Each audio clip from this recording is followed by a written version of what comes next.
গতানুগতিক লাইফস্টাইলে এখন এই পৃথিবীর বেশিরভাগ মানুষ বস্তুবাদী। এটা দেখার জন্য, বোঝার জন্য জাস্ট আপনার হৃদয়ের চোখ, হৃদয়ের কান, হৃদয়ের ইন্দ্রিয়গুলো একটু উন্মুক্ত করতে হবে। আর হৃদয়ের চোখ, হৃদয়ের কান উন্মুক্ত হবে তখনই যখন আমরা আল্লাহ এবং তার রাসূলের সামনে আত্মসমর্পণ করব, তার আগে নয়। তো বেশিরভাগ মানুষ বস্তুবাদিতায় লিপ্ত থাকে। আবার দেখি কিছু মানুষের সারাদিন ফিকির একটাই, পলিটিক্স, পলিটিক্যাল অ্যাফেয়ার্স, পলিটিক্স, কিভাবে পলিটিক্স করব, কিভাবে অপোজিশনকে ডমিনেট করা যায়, কি করলে তার ক্ষতি করা যাবে, কি করলে তাকে ওভারটেক করে আমি সামনে যেতে পারব। কিছু মানুষের চিন্তা ইকোনমিক সেকশনে, আল মাল, কিভাবে মাল অর্জন করা যাবে। আমার 2 তলা বাড়ি আছে, কিভাবে 4 তলা হবে। 2টা বিজনেস আছে, কিভাবে 10টা হবে, 5টা হবে। আমার 100% জমি আছে, কিভাবে 200% হবে। আল মাল। এই শ্রেণীর মানুষকে নবী সাল্লাল্লাহু আলাইহি ওয়াসাল্লাম আব্দুদ দিনার বলেছেন, দিনারের দাস। আব্দুল্লাহ নয়, আল্লাহর দাস নয়, দিনারের দাস। আরো কিছু মানুষ আছে, আমরা এখন সায়েন্স এবং টেকনোলজির অগ্রগতির খোরা অজুহাত তুলে সরাসরি আল্লাহকে ডিনাই করে ফেলছে এবং এই মতাদর্শ সমাজে বাস্তবায়নের চেষ্টাও করছে। এডুকেশন সেক্টরে হোক, সংস্কৃতির নামে হোক, সামাজিক অ্যাসোসিয়েশনের নামে হোক, মুক্ত চিন্তার নামে হোক, আমরা ডে বাই ডে যুব সমাজের একটা বড় অংশকে এথিস্ট বানাচ্ছি। আবার কিছু মানুষ সারাদিন সংস্কৃতি নিয়ে পড়ে আছে, গান বাজনা, নাট্য, কলা ইত্যাদি ইত্যাদি। কিছু মানুষ সারাটা জীবন ঢোল তবলায় কাটিয়ে দিচ্ছে। কিছু মানুষ সারাটা জীবন একটা গিটারকে নিয়ে কাটিয়ে দিচ্ছে, একটা মিউজিক্যাল ইনস্ট্রুমেন্ট নিয়ে কাটিয়ে দিচ্ছে। কিছু কিছু দিনী বোন সারাটা জীবন অপসংস্কৃতির অন্ধ অনুকরণে কাটিয়ে দিচ্ছেন। এবং আপনাদের কাছে, সরি ফর মাই ল্যাঙ্গুয়েজ, অনেক সময় মনে হচ্ছে সৌন্দর্যই সবকিছু। আল্লাহ রাব্বুল আলামিন হয়তো বা মনে হয় আমার বাহ্যিক সৌন্দর্য দেখেই বিচার করবেন আপনাদের উপর। কিছু কিছু যুব সমাজ সারাদিন PUBG, free fire, mobile games, addiction, YouTubing, Facebooking, অস্থির অবস্থা, অস্থির। ঠান্ডা মাথায় 1 সেকেন্ড বসে চিন্তা করতে যাচ্ছে না যে তাকে আল্লাহ বা কেন সৃষ্টি করেছে। তো এইরকম ভেরিয়াস কাইন্ডস অফ পিপল আমাদের এই সমাজের মধ্যে, যে কোনো কান্ট্রির দিকে আপনি তাকাবেন এই দৃশ্যটাই পাবেন। এর মধ্যে গুটি কয়েক কিছু মানুষ আপনি পাবেন, ওয়া কালিলুম মিন ইবাদিয়াশ শাকুর, আমার শুকরগুজার বান্দা আল্লাহ বলেছেন খুব অল্প হবে। অল্প কিছু মানুষ ইসলাম চর্চা করার চেষ্টা করছে। আমি ওই সেন্সে কথা বলছি না যে সারা বিশ্বে 200 কোটি মুসলিম, 300 কোটি মুসলিম, 500 কোটি মুসলিম, বাংলাদেশে 90% মুসলিম, এই ধরনের গতানুগতিক পরিসংখ্যানে আমি বিশ্বাস করি। যখন ইসলামের ডেফিনেশনটা আপনি আজকে বুঝে যাবেন বাসায়, তখন আপনি নিজেও চিন্তা করবেন যে আসলে আমরা মুসলিম আছি কিনা। সংখ্যা তো বসিয়ে দিলাম 90% মুসলিম, ঠিক আছে। তো গুটি কয়েক কিছু মানুষ আল্লাহর পরোয়া করেন, তার রাসূলের পরোয়া করেন, তার কিতাবের প্রতি সম্মান প্রদর্শন করেন। এই মানুষগুলোর মধ্যে কয়েকটা ভাগ আছে। এক ভাগ মানুষ পরিপূর্ণ মুমিন, মাশাআল্লাহ, আমরা দোয়া করি আল্লাহ পাক তাদের সংখ্যা বাড়িয়ে দেন। এক ভাগ মানুষ আছেন পরিপূর্ণ মুসলিম, উদখুলু ফিস সিলমি কাফার উপর আমল করে, অর্থাৎ তোমরা পরিপূর্ণরূপে ইসলামে প্রবেশ করো, এই আয়াতের উপর তারা আমল করে। এক শ্রেণীর মানুষ আছেন মুযাবযাবিনা বাইনাহুম, মানে ডান বামের মাঝখানে থাকেন, যখন স্রোত যেদিকে সেদিকে ফ্লো। এবং এর মধ্যে কিছু দাড়ি টুপিওয়ালা মানুষও আছে, যেদিকে ফ্লো সেদিকে কথা, যেদিকে ফ্লো সেদিকে অ্যাক্টিভিটিস। তার নিজস্ব একটা স্বতন্ত্র অবস্থান নাই, এটাই হক, এরকম একটা অবস্থান নাই। কিছু মানুষ আছেন আল্লাহ এবং তার রাসূলকে বিশ্বাস করেন, কিন্তু কাজ করতে গিয়ে কবিরা গুনাহে লিপ্ত হচ্ছে, সুদ খাচ্ছে, মদ খাচ্ছে, জেনা করছে, পরকায়ে লিপ্ত হচ্ছে, হারাম অ্যাফেয়ার্সে আছে, নোংরা মুভিজ দেখছে, আস্তাগফিরুল্লাহ। কিছু মানুষ আছেন পার্ট টাইম মুসলিম, শুক্রবারে আপনি তাদেরকে পাবেন, ঈদের দিনে পাবেন, কোন একটা কনফারেন্সে পাবেন, আপনি 5 ওয়াক্ত নামাজে পাবেন না। আপনি এর মধ্যে পাবেন কিছু প্রোটেস্ট্যান্ট মুসলিম। প্রোটেস্ট্যান্ট কেমন? কালিমা তো পড়েছি, লা ইলাহা ইল্লাল্লাহ, আল্লাহ মাফ করে দিবি, এই যে চিন্তা মাথায় বসিয়ে নিয়েছে, সে আমলকে ইমানের অংশ মনে করছে না। কালিমা একদিন পড়েছি, লা ইলাহা ইল্লাল্লাহ মুহাম্মাদুর রাসূলুল্লাহ, ব্যাস আমি জান্নাতে চলে যাব। Protestant version of Islam. এরকম অনেক ভার্সন আছে ইসলামের মধ্যেই। কেউ আছে সুবিধাবাদী মুসলিম, কেউ ফাসেক মুসলিম, কেউ জালেম মুসলিম, কেউ আছে মোনাফেক টাইপের, কেউ প্রোটেস্ট্যান্ট। খাঁটি আল্লাহর বান্দা, খাঁটি মুমিন, খাঁটি মুসলিম, এই মানুষগুলোকে মোটিভেট করার জন্য আজকের টপিক। আসুন কিছু মহামানবের গল্প শুনি। শুরু করতে চাই আমাদের আদি পিতা আদম আলাইহিস সালামকে দিয়ে। কেন এত বড় লম্বা ভূমিকা দিলাম? কারণ আমরা কেউ প্রোটেস্ট্যান্ট মুসলিম থাকতে চাই না। আমরা পরিপূর্ণ কোরআন এবং সুন্নাহ অনুসরণ করতে চাই। পরিপূর্ণ কোরআন এবং সুন্নাহ আমার ব্যক্তি জীবন, আমার পারিবারিক জীবন, আমার অর্থনৈতিক জীবন, আমার সামাজিক জীবন, ইনশাআল্লাহ আল্লাহ যদি তৌফিক দান করেন আমার পলিটিক্যাল লাইফেও থাকবে ইনশাআল্লাহ। এই কনসেপ্টের নাম ইসলাম। এই কনসেপ্টকে ডিনাই করলেই মুনাফিক হয়ে যাবে। কেউ মানতে পারুক বা না পারুক এটা পরের ইস্যু, কিন্তু আগে আমার আকীদা ঠিক করতে হবে, ইসলাম এটা। এখন আমি প্রথমে শুরু করব আমার ব্যক্তিগত জীবন থেকে। আমি সালাত দিয়ে স্টার্ট করব, আমি সওম রাখবো, বেশি বেশি নফল ইবাদত করব, কোরআন তেলাওয়াত করব, দান সাদাকা করব, ভালো কাজে অংশ নিব, সৎ কাজে আদেশ করব, অসৎ কাজে নিষেধ করব। আমি আমার ব্যক্তি জীবনটাকে ইসলামাইজড করব সবার আগে। আমি সবার আগে বড় স্তরে যাব না, এটাই সুন্নাহ। এরপরে আমার একটা পরিবার আছে। আমার পরিবার, আমার মা, আমার বাবা, আমার স্ত্রী, সন্তান, সবাইকে নিয়ে পরিবার। তাদেরকে ইসলামের মধ্যে রাখার দায়িত্বটা আমার। আমার সমাজ আছে, সমাজে আমি যতটুকু পারি ইসলামকে ইম্পোজ করব। ইকোনমিক সেকশনে গিয়ে আমি হালাল হারামে পরোয়া করব না এমন মানুষ হব না। আমি সেখানে হালাল খাবো, হারাম থেকে দূরে থাকবো। যদি আল্লাহ পাক আমাকে পলিটিক্যাল ক্ষমতা দেন, আমি আমার জায়গা থেকে চেষ্টা করব ইসলামকে ইম্পোজ করার জন্য। অ্যাটলিস্ট কুফর, শিরক এবং তাগুতকে এস্টাবলিশ করব না। কিছু করতে পারি না পারি, অ্যাটলিস্ট কুফর, শিরক এবং তাগুতকে এস্টাবলিশ করব না। মোটা দাগে কথা বললে অনেক হার্ড কথা হয়ে যায়। পুরো ওয়ার্ল্ডের গ্লোবাল অ্যাফেয়ার্সই এখন তাগুতের উপরই আছে। আপনি কত বড় সংস্থার নাম নেবেন? World bank, IMF, United Nations, কোনো অ্যাসোসিয়েশনের মধ্যে 100% কেন 10% ইসলাম নাই। তো এখন আমাদের করণীয়, নিজের ব্যক্তি জীবন থেকে যখন ইসলাম বিদায় নিচ্ছে তখন ওই লেভেলে কথা বলাই তো আমার জন্য দুষ্কর। এটা তো অপরাধ, আমার জন্যই অপরাধ। তো আমাদের ফার্স্ট অফ অল স্টার্ট করতে হবে ব্যক্তি জীবন থেকেই, দেন পরিবার, সমাজ, গ্র্যাজুয়ালি উই উইল অ্যাডভান্স ইনশাআল্লাহ তাআলা। এখন আকীদাকে স্পষ্ট করলাম। আল্লাহ পাক সূরা মুলকের মধ্যে একটা কথা বলছেন, এই আয়াতটা থেকে আমি সামনে যাচ্ছি। আল্লাহ পাক, আপনারা সবাই সূরা মুলক আজকে তেলাওয়াত করবেন বাসায় গিয়ে, কারণ রাতের বেলা সূরা মুলক পড়াটা কিন্তু সুন্নাহ।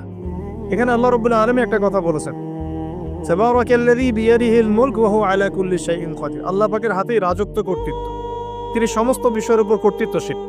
আল্লাযী খালাকাল মাউতা ওয়াল হায়াতা, যিনি মৃত্যু এবং জীবন সৃষ্টি করেছেন। কি রিজনে, কি কারণে? লিয়াবলুয়াকুম আইয়ুকুম আহসানু আমালা। আল্লাহ পাক দেখতে চান আমাদের মধ্যে আমলে আহসানকে। অনেক লেকচারে আমি আহসান শব্দটার অ্যাপ্রোপ্রিয়েট ব্যাখ্যা পাইনি স্কলারদের কাছে, লেকচারারদের কাছে। হাসান শব্দটার সুপারলেটিভ ফর্ম হচ্ছে আহসান। হাসান মানে হচ্ছে ভালো, উত্তম, ভালো, খাবারটা ভালো। আহসান খাবারটা অনেক বেশি ভালো। হাসান মানে উত্তম, আহসান অনেক বেশি উত্তম। বলি আমরা কবির মানে বড়, আকবার সবচেয়ে বড়, তগীর মানে ছোট, আসগর মানে সবচেয়ে ছোট।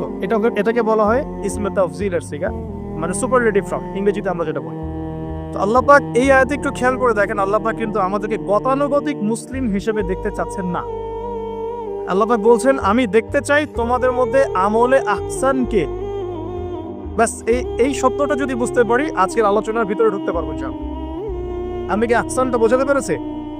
আল্লাহ পাক দেখতে চান না আমাদের মধ্যে আমলে, আকীদায়, ঈমানে, তাকওয়ায়, এগুলোতে গতানুগতিক কে। আল্লাহ পাক দেখতে চান আমাদের মধ্যে আমলে বেস্ট কে, শ্রেষ্ঠটাকে। এখন কোরআনের পাতাগুলো যদি ঘেটে আমরা শেষ করি, একটা খতম দেয় একটা মাসে, চেষ্টা করবেন 1 মাসে 1 খতম দেওয়ার জন্য, আল্লাহ তৌফিক দান করুন। প্রতিদিন 1 পারা করে পড়লে 1 মাসে 1 খতম হয়ে যায়। আর বছরে অন্তত একবার পুরো কোরআনটা অর্থসহ পড়তে হবে। পারা যাবে ইনশাআল্লাহ? বছরে অন্তত একবার পুরো কোরআনটাকে অর্থসহ আমরা পড়ার চেষ্টা করব। এই পাতাগুলো যদি আমরা উল্টাই তাহলে দেখব কোরআনের মধ্যে আল্লাহ রাব্বুল আলামিন কাফেরদের কথা বলেছেন, জালেমদের কথা বলেছেন, ফাসিকদের কথা বলেছেন, মুত্তাকি মুমিন মুসলিমদের কথা বলেছেন। এবং আল্লাহ পাক যে শব্দটা চাচ্ছেন আমাদের কাছে আহসান, এই আহসান কিছু মানুষের কথা আল্লাহ পাক কোরআনে বলেছেন। আজকে ওইটাই গল্প। সূরাতুল বাকারার আয়াত নাম্বার 7-8 এই দুটো আয়াত একটু পড়ে দেখবেন। আল্লাহ পাক বলছেন ওয়া মিনান নাস বাদা আউযু বিল্লাহি মিনাশ শাইতানির রাজিম ওয়া মিনান নাস, আল্লাহ বলছেন মানুষের মধ্যে কিছু মানুষ আছে, সবাই না। ওয়া মিনান নাস, মানুষের মধ্যে কিছু মানুষ আছে যারা কিনা মাইয়াশরি নাফসাহু বিতিগা মারদাতিল্লাহ, যেই মানুষগুলো আল্লাহ পাকের সন্তুষ্টির জন্য তাদের নফসটাকে বিক্রি করে দিয়েছে। সুবহানাল্লাহ, চারটাখানি কথা না কিন্তু। মানুষের মধ্যে আল্লাহ কিন্তু সূরা বাকারায় বলেছেন শুরুর দিকে, মানুষের মধ্যে কিছু মানুষ আছে যারা মুমিন, কিছু মানুষ আছে যারা কাফের, কিছু মানুষ আছে যারা মুনাফিক, শুরুর দিকে পাবেন। এখানে আল্লাহ পাক বলছেন মানুষের মধ্যে কিছু মানুষ আছে যারা তাদের নফসটাকে আল্লাহর সন্তুষ্টির জন্য বিক্রি করে দিয়েছে। সুবহানাল্লাহ, মানে তাদের জীবনের মূল থিমটাই হচ্ছে আল্লাহ পাকের সন্তুষ্টি অর্জন করা। কোনো কিছুকেই তারা আল্লাহর সন্তুষ্টির উপর প্রাধান্য দিবে না। যদি কোটি টাকার অফার আসে হারাম, সে সেটা রিজেক্ট করবে, আল্লাহ নারাজ হবে। একটা সুন্দরী মেয়ে যদি জেনার অফার করে, সে রিজেক্ট করবে, কারণ সে আল্লাহকে ভয় করে। সে আল্লাহ পাকের জমিনের উপরে গায়রুল্লাহ বা কুফফারদের, তাগুতদের কোনো লস ইমপ্লিমেন্ট করতে পারবে না, কারণ সে আল্লাহকে ভয় করে। সে ইকোনমিক লাইফে হালাল হারামের পরোয়া করে চলবে, কারণ সে আল্লাহকে ভয় করে। সে তার পরিবারে পর্দা এস্টাবলিশ করবে, বিকজ সে আল্লাহকে ভয় করে। মানে আল্লাহ পাকের সন্তুষ্টির জন্য নিজের নফসটাকে, জান মাল সবকিছুকে বিলিয়ে দিয়েছে। এই মানুষগুলোর সম্পর্কে আল্লাহ বলছেন আল্লাহু রাউফুম বিল ইবাদ, এই মানুষগুলোর প্রতি আল্লাহ পাক রাউফ হবেন, কোমল নরম সফট হয়ে যাবে। সুবহানাল্লাহ, কোমল নরম সফট মানে কি? কিয়ামতের মাঠে ডাকা হবে, এই গুনাহগুলো করেছিলে? জি আল্লাহ, আমি এই গুনাহগুলো করেছি। আল্লাহ পাক পর্দা দিয়ে দেবেন, পর্দার পরে বলবেন যে দুনিয়াতে তোমার এই গুনাহগুলো আমি গোপন করে রেখেছিলাম, আজকেও সবগুলো গোপন করে দিলাম, জান্নাতে চলে যাও। আল্লাহু রাউফুম বিল ইবাদ, আল্লাহ পাক তার বান্দার প্রতি রাউফ, কোমল হবে। দুনিয়াতে রাউফ কেমন? যে কোনো বিপদ আপদ বালা মুসিবতে সেই ব্যক্তি হাঁটু গেড়ে আল্লাহর কাছে চাবে, আল্লাহ আমার এই সমস্যা, আল্লাহ আমার এই সমস্যা, আল্লাহ আমার এই সমস্যা। আল্লাহু রাউফুম বিল ইবাদ, আল্লাহ পাক ওই বান্দার প্রতি সফট, কোমল হয়ে যাবে। এগুলোর অনেক প্রমাণ আমি আমার জীবনও পেয়েছি, এগুলো আমি পাবলিকলি বলতে পারবো না, আর আমি ব্যাখ্যা করতে পারবো। আর এমন কিছু বিষয় আছে যেগুলো আসলে মানুষকে বলেও বোঝানো যায় না। বড় বড় স্কলারদের কিতাব এখন যখন পড়ি, তারা বলেন কি বলবো, তোমরা তো বুঝবেই না। মানে এমন একটা লেভেলে মানুষ চলে যায় যে ওই লেভেলের কথা সবাইকে বোঝানো যায় না। কিভাবে বলবো, কিভাবে ব্যাখ্যা করবো, কোন আবেগ নিয়ে আসবো, কোন সত্য নিয়ে আসবো, আমি আপনাকে বোঝাতে পারবো না। এরকম একটা অবস্থান থাকে। একজন সাহাবীর নাম বলি আলী ইবনে আবি তালিব রাদিয়াল্লাহু আনহু। আপনি তার পুরো জীবনী পড়লে তাকে খুব সফট পাবেন, নিজেকে গোপনকারী পাবেন, খুব বেশি উচ্ছ্বাস প্রকাশকারী পাবলিক ফিগার, হ্যাঁ, এই যে আমরা শো অফ, নিজেকে জাহির করা, আপনি পাবেন না তাকে। এবং তিনি শেষ জীবনে কি বলেছেন জানেন? শেষ জীবনে বলেছেন যে জ্ঞান আমি নবী সাল্লাল্লাহু আলাইহি ওয়াসাল্লামের কাছ থেকে পেয়েছি, সেগুলোকে সুষ্ঠুভাবে বন্টন করার মতো কাউকে পেলাম না জীবনে। মানে একটা লেভেল থাকে মানুষের, আল্লাহ তাকে মারেফত লাভের, যে লেভেলে গিয়ে মানুষ সবার সাথে আমভাবে কিছু বলতে পারে না। আমি ওই লেভেলে কিছু ফিল করছি, কিছু নির্যাস পাচ্ছি যে আমি আপনাকে বোঝাতে পারছি না। যাই হোক, আল্লাহ পাক রাউফ মানে এত সফট হবেন, জীবনের যে কোনো পদে আপনি আল্লাহকে ডাকবেন, আল্লাহ আপনাকে তাৎক্ষণিক সাড়া দিবেন ইনশাআল্লাহ, ইনশাআল্লাহু আযজা ওয়া জাল। এখন পাতাগুলো ঘাটলে আমরা প্রথম এইরকম কোন মানুষকে পাই যারা নিজের নফসটাকে আল্লাহর জন্য উৎসর্গ করে দিয়েছে? এক নাম্বার পাচ্ছি আমরা আমাদের আদি পিতা আদম আলাইহিস সালাম। আজকে ডিটেইলস আয়াত বাই আয়াত বলার সময় পাচ্ছি না, তবে আমি তামারি বলছি, আপনারা একটু বাসায় পড়ে নেবেন। আদম আলাইহিস সালামকে আল্লাহ রাব্বুল আলামিন নিজের হাত দিয়ে সৃষ্টি করেছেন। সুবহানাল্লাহ। এখন আল্লাহ পাকের হাত কি, কেমন, কিভাবে ব্যাখ্যা করতে পারবো না, এবং এই ব্যাখ্যা করা আমাদের জন্য জরুরি নয়। আল্লাহ পাক যা বলেছেন বাস, কোনো কিছুর সাথে সাদৃশ্যপূর্ণ নয়, কোনো কিছুর এক্সাম্পল তার সাথে শোভনীয় হবে না। জাস্ট আল্লাহ পাক বলেছেন খলাকতু বিয়াদাই, আমি আদমকে সৃষ্টি করেছি আমার দুই হাত দিয়ে, বাস এই পর্যন্ত ফুল স্টপ। এগুলো হচ্ছে কোরআন সুন্নাহর কিছু মূলনীতি। আল্লাহ পাক বলেছেন আর রহমান আলাল আরশ ইস্তাওয়া, রহমান আরশের উপরে সমুন্নত। কোন হালতে কি অবস্থায় আছেন ব্যাখ্যা করতে পারবো না, দরকার নাই, ফুল স্টপ। আদম আলাইহিস সালামকে সব সবচেয়ে বড় যে নেয়ামত আল্লাহ পাক দিয়েছেন সেটা হলো আদম আলাইহিস সালামকে আল্লাহ পাক তার পক্ষ থেকে ইলম শিক্ষা দিয়েছেন। সুবহানাল্লাহ। আল্লাহ পাক প্রথমেই তাকে সৃষ্টি করে ফেরেশতাদেরকে দিয়ে সিজদা করার নাই। আল্লাহ পাক তাকে আগে জ্ঞান শিক্ষা দিয়েছেন। সূরা বাকারা শুরুর দিকে আছে ওয়া আল্লামাল আদামা আসমা কুল্লাহা। আমি আদমকে যত রকম জ্ঞান আছে, আসমা কুল্লাহা মানে যত রকম নাম এবং জ্ঞান আছে সবই শিখিয়েছি আদম আলাইহিস সালামকে। উম্মাহ আজকে পিছিয়ে পড়েছে আদম আলাইহিস সালাম এই মহামানবের জ্ঞানতাত্ত্বিক সুন্নত না নিয়ে। আজকে আমরা লেকচার শুনতে চাই, ইউটিউব ফেসবুক থেকে দিন শিখতে চাই, আমরা জ্ঞান অর্জন করতে চাই না। আপনি একটা লেকচারে ডাকেন, আপনি 2-3 লাখ লোক পাবেন। বাংলাদেশেই তো হচ্ছে 2-3-4-5 লাখ লোক, কিন্তু আপনি 5 লক্ষ লোককে 6 মাস একটা সিস্টেমেটিক সিলেবাস দিয়ে পড়াশোনা করতে বলেন, দে উইল ডিনাই। শুরু করে দেন, দেখবেন তার মধ্যে 10 জন বাকি আছে, বাকি সবাই রিজেক্ট করেছে। উম্মার সবচেয়ে বড় সমস্যা এখন, ইয়াংদেরকে স্পেশালি বলছি, জ্ঞানতাত্ত্বিক রেভলিউশনের ঘাটতি আছে। আমরা অনেক কিছু করতে চাই, অনেকে দাওয়ার কথা বলেন, জিহাদ ফি সাবিলিল্লাহর কথা বলেন, ইসলাম প্রতিষ্ঠার কথা বলেন, জ্ঞান অর্জন করতে চান না। ইলম অর্জন ছাড়া আপনি কিছুই করতে পারবেন। আমরা জানি যে আদম আলাইহিস সালামকে এবং তার স্ত্রী হাওয়া আলাইহিস সালামকে জান্নাতে রাখা হয়েছে।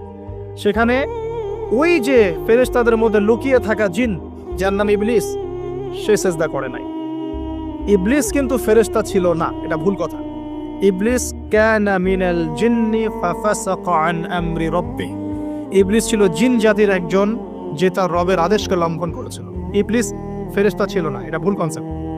এমন না সে ফেরেশতা ছিল পরে শয়তান হয়ে গেছে, না, সে কখনোই ফেরেশতা ছিল না, সে জিন জাতির একজন ছিল। বিকজ এই পৃথিবীতে মানুষের আগে জিন জাতির অবস্থান ছিল, এর পূর্বে হয়তো আরো কিছু ছিল, আমরা জানি না, আল্লাহ পাক গোপন করে দিয়েছেন, আমরা জানি না।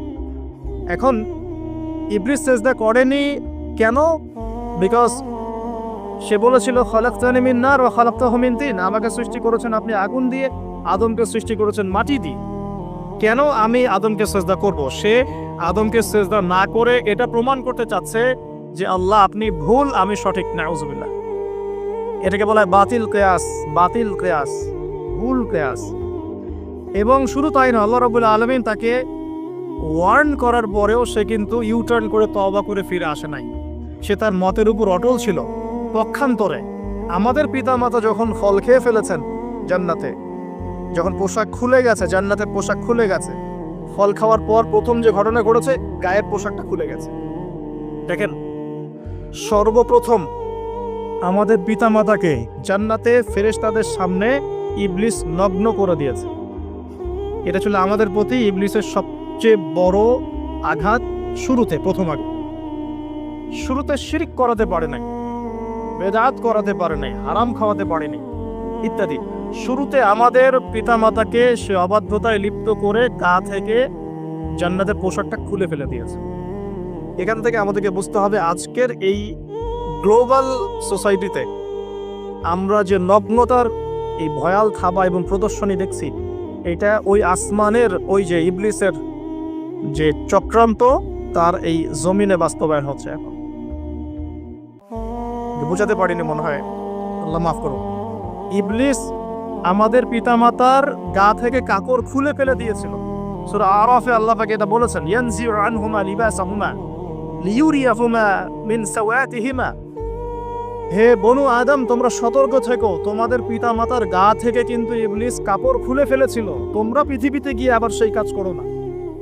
তাহলে এখন আমরা একটু বুঝতে চেষ্টা করি, ইন্টেলেকচুয়াল অডিয়েন্স সবাই আমাদের ক্রিটিক্যাল থিঙ্কার্স দরকার। তাহলে এখন যে সোসাইটির মধ্যে নগ্নতার, বেহায়াপনার সয়লাভ চলছে, every single city and country, including Dhaka, the city of Akhiruzzaman, সেটাও তো দেখেন কোথায় আপনি মানে শালীনতা পাচ্ছেন। ইসলামিক কান্ট্রি হিসেবে আলহামদুলিল্লাহ এখানে অনেক কিছু পান। ওয়ার্ল্ডের অন্যদিকে তাকিয়ে দেখো, তার মানে ইবলিসের ওই এজেন্টে এখন পৃথিবীতে কিছু মানুষ বাস্তবায়ন করছে, তাদের সাথে ইবলিসের একটা যোগসূত্র আছে আদর্শিক। আল্লাহ পাক আমাদের মা বোনদেরকে বেপরদামি থেকে হেফাজত করুন এবং আমাদের চোখগুলোকে আল্লাহ পাক পবিত্র করুন। কিভাবে আপনি চোখ নামিয়ে চলবেন এই সমাজের মধ্যে, এতে এত সহজ নয়, আমরা খুব ভালো করে জানি এটা এত সহজ নয়। তো দেখুন, অনেক ভিতরে চলে যাচ্ছি। আদম আলাইহিস সালাম হাওয়া আলাইহিস সালামকে সর্বপ্রথম নগ্ন করে দিয়েছেন দিয়েছে ইবলিস। তারা কিন্তু তওবা করে ফিরে এসেছে। কি সেটা? রব্বানা, আমরা বলি রব্বানা যালামনা আনফুসানা ওয়া ইল্লাম তাগফির লানা ওয়া তারহামনা লানাকুনান্না মিনাল খাসিরিন। যখনই আমাদের পিতামাতা বুঝতে পারলেন যে তারা একটা ভুল করে ফেলেছেন, তখন তারা তওবা করে ইউটার্ন করলেন আল্লাহর দিকে, যেই কাজটা ইবলিস করে নাই। এই কাজটা ইবলিস না করার কারণে সে কাফের হয়ে গেছে, চিরস্থায়ী জাহান্নামী হয়ে গেছে। আর এই তওবা করে ফিরে আসার কারণে আমাদের পিতামাতা জান্নাতি হয়ে গেছে।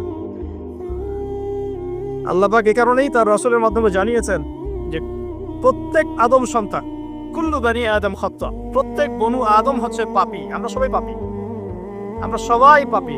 পাপের তো শেষ নাই আমাদের, আল্লাহ মাফ করুন। ওয়া খায়রুল খাত্তাইন আত-তাওয়াব, যারা তওবা করে ফিরে আসে এরাই হচ্ছে শ্রেষ্ঠ পাপী। জীবনের যে কোনো সময় যদি কেউ খালেস ভাবে আল্লাহর দিকে তওবা করে ফিরে আসতে পারে, আল্লাহ পাক এক মুহূর্তের মধ্যে তার আমলনামার সমস্ত গুনাহ মাফ করে নেকি দিয়ে পরিবর্তন করতে পারে। এগুলো হাদিস থেকে বলছি, ডিটেলস বলতে পারছি না আমি, কোডগুলো। তো এখন এই মহামানবের জীবন থেকে আমরা কি শিখলাম? দেখুন, তাকে আল্লাহ পাক ইলমের নিয়ামত দিয়েছেন। তার মানে আমরা যদি গতানুগতিক মুসলিম না হয়ে এক্সট্রা অর্ডিনারি মুসলিম হয়ে আল্লাহর সাথে সাক্ষাৎ করতে চাই, দুনিয়াতে বেঁচে থাকতে চাই, পরকালে জান্নাত চাই, তাহলে আমাদেরকে আগে ইলমের চর্চা করতে হবে। এবং এই জ্ঞানের চর্চা মানে ক্লাসিক্যাল সিলেবাসে আপনাকে পড়াশোনা করতে হবে, শুধু একটা লেকচার শুনে নয়, ফেসবুক ইউটিউব দেখে তো মোটেই নয়। এখান থেকে মাঝে মাঝে কিছু নলেজ নেওয়া যায়, কিন্তু এগুলো কখনো কনস্ট্রাকটিভ নলেজ নয়। বরেণ্য উলামায়ে কেরাম যারা থাকবেন আপনাদের বেস্ট পসিবল ওয়েতে, তাদের কাছে গিয়ে পরামর্শ করে বইপত্র পড়তে হবে। আদারওয়াইজ আপনার মেমোরি এবং জ্ঞানটা বিক্ষিপ্ত হয়ে যাবে। এখনকার ইয়াং জেনারেশনের অন্যতম সেরা প্রবলেম হচ্ছে তাদের মস্তিষ্ক বিক্ষিপ্ত। তাদের মস্তিষ্কে কনস্ট্রাকটিভ কোনো সিলেবাসে পড়াশোনা নাই। আজকে এই বই, কালকে ওই বই, কালকে আদনান ভাইয়ের লেকচার, পরশুদিন আজহারি ভাইয়ের লেকচার, তারপরের দিন আরেক ভাই, তারপর আরেক ভাই। আবার সমাজে তো এক একজন এক এক কথাও বলছে, তখন তার মাথাটা পুরো পাজলড, হ্যাঁ, ম্যাসাকার্ড। এই মাসালা এটা বলছেন, ওই মাসালা ওইটা, তার ওইটা কি হবে, ওইটা কি হবে। সলিউশন হচ্ছে ক্লাসিক্যাল ইসলামিক সিলেবাস পড়াশোনা করতে হবে।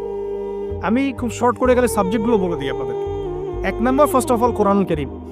কোরআনুল কারীমের মধ্যে থাকবে authentic recitation, translation, Quranic grammar এবং অ্যারাবিক ল্যাঙ্গুয়েজ, 4টা বিষয়। তারপর থাকবে হাদিসের নবী সাল্লাল্লাহু আলাইহি ওয়াসাল্লাম। হাদিসের মধ্যে সহজ হাদিসের কিতাবগুলো পড়তে হবে।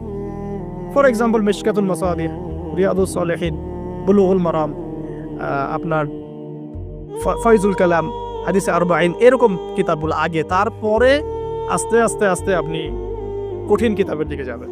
তবে এগুলো ওস্তাদ ছাড়া হয় না। এরপর দরকার হচ্ছে সিরাত, নবী সাল্লাল্লাহু আলাইহি ওয়াসাল্লামের পবিত্র জীবনী। এই জীবনী যার জানা নাই, সে তার জীবনটাকে রাসূলের সিরাতের আলোকে মেলাতে পারবে না।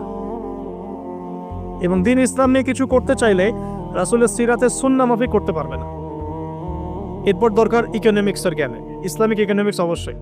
তারপরে দরকার হচ্ছে ইসলামিক ইতিহাসের জ্ঞান, ফিকহের জ্ঞান, আকীদার জ্ঞান, উসুলের জ্ঞান। এভাবে একটা কনস্ট্রাকটিভ সিলেবাস দাঁড়ায়।